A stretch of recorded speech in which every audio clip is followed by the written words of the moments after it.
कहानी सुनाने जा रहे हैं। पुराणों के अनुसार महर्षि वाल्मीकि जी का जन्म नागा प्रजाति में हुआ था। ऋषि मुनि बनने से पूर्व वह एक डाकू थे। उनको एक निसंतान पुलिनी ने चुरा लिया था। पुलिनी ने रत्नाकर का बड़े ही प्रेम से लालन पालन किया।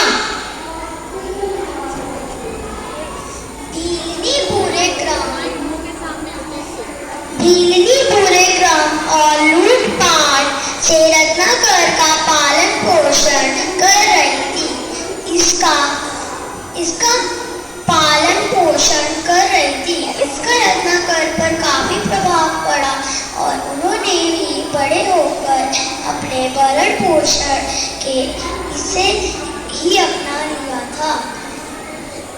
रत्नाकर को लगा लूटपाट हत्या ही उनका कर्म है।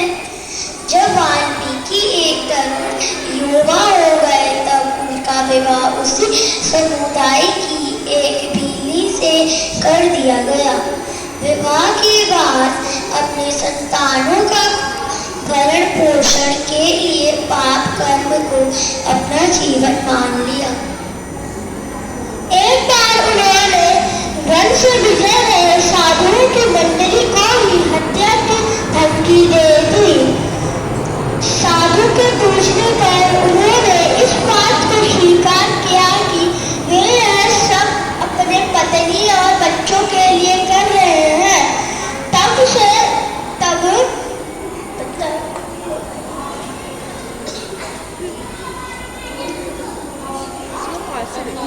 तब साधु जी ने उन्हें ज्ञान दिया और कहा कि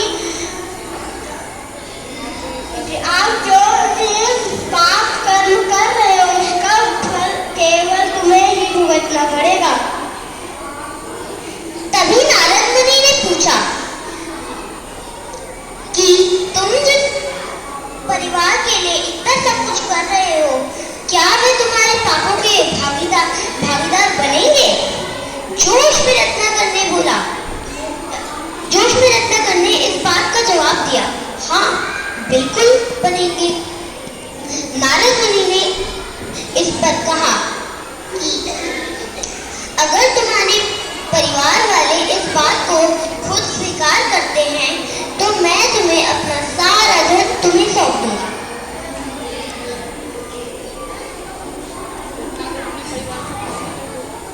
रत्नाकर अपने दोस्तों एवं रिश्तेदारों के पास गया और उनसे ये बात पूछी, लेकिन किसी ने भी इस बात पर हामी न भरी।